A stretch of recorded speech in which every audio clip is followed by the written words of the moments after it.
Di atas Bukit Sunyi, di sisi selatan Yogyakarta, berdiri reruntuhan yang tak pernah selesai menjelaskan dirinya sendiri. Ratu Boko. Bukan candi, tapi juga bukan sekadar istana. Ia adalah sisa yang terlalu rapi untuk disebut puing dan terlalu senyap untuk disebut megah. Tak ada arca utama, tak ada altar suci, tak ada petunjuk arah ibadah, tapi ada pintu, gerbang, kolam, dan ruang-ruang kecil yang terasa seperti mata mengamati dari balik bayang.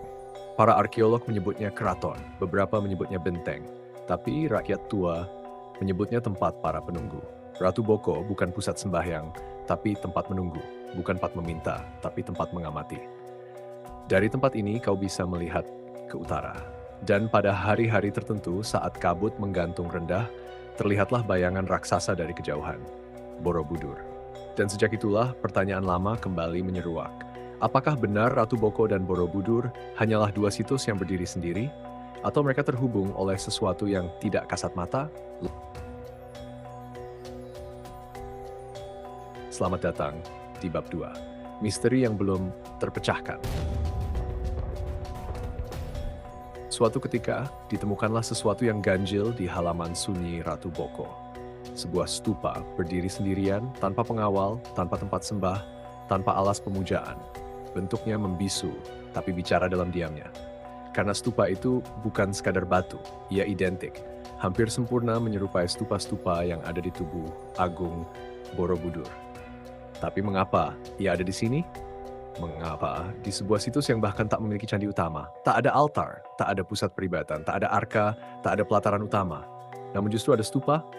Ratu Boko bukan sepenuhnya istana, tapi juga tak sepenuhnya tempat sembah. Ia seperti kerangka dari sesuatu yang pernah megah, tapi sengaja dibiarkan kosong, seperti rumah yang ditinggalkan oleh penghuninya, bukan karena lari, tapi karena selesai dengan tujuannya. Atau mungkin belum selesai. Ada yang janggal bila kau berdiri di sana cukup lama. Terasa seperti ada sesuatu yang tak tuntas, sesak yang tak kau mengerti, dan kehadiran yang tak bisa dijelaskan oleh nalar. Di tengah kekosongan itu berdiri stupa tunggal, satu, sendiri, terabaikan tapi tidak hilang.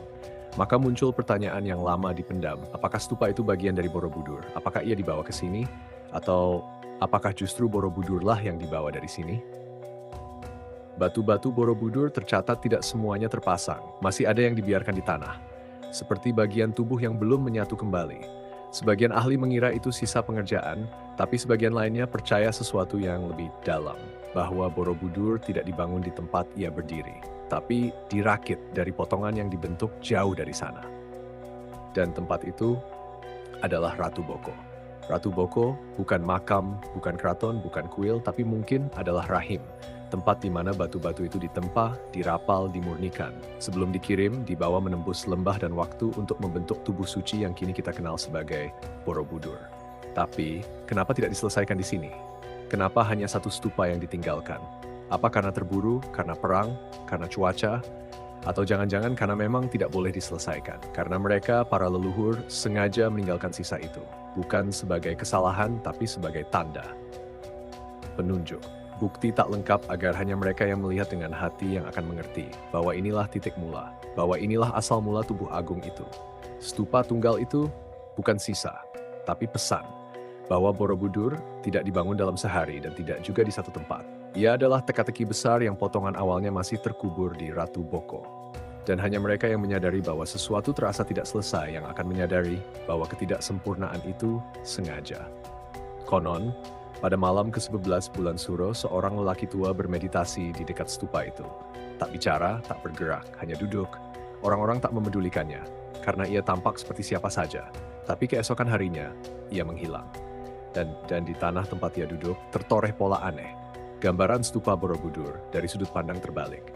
Seolah dilihat dari bawah tanah, seolah dari dimensi lain. Tak ada yang paham. Tapi beberapa tahun kemudian, seorang peneliti membandingkan gambar itu dengan bagian dalam stupa pusat Borobudur yang selama ini tidak boleh dimasuki. Dan pola itu sama. Apakah lelaki tua itu pernah masuk ke dalam tubuh Borobudur? Atau apakah ia hanya mengingat sesuatu yang kita semua telah lupakan? Karena kini, Borobudur berdiri dalam kemegahan. Ratu Boko terbuka dalam keheningan. Dua tempat berbeda, tapi bukan asing satu sama lain. Borobudur adalah tubuh.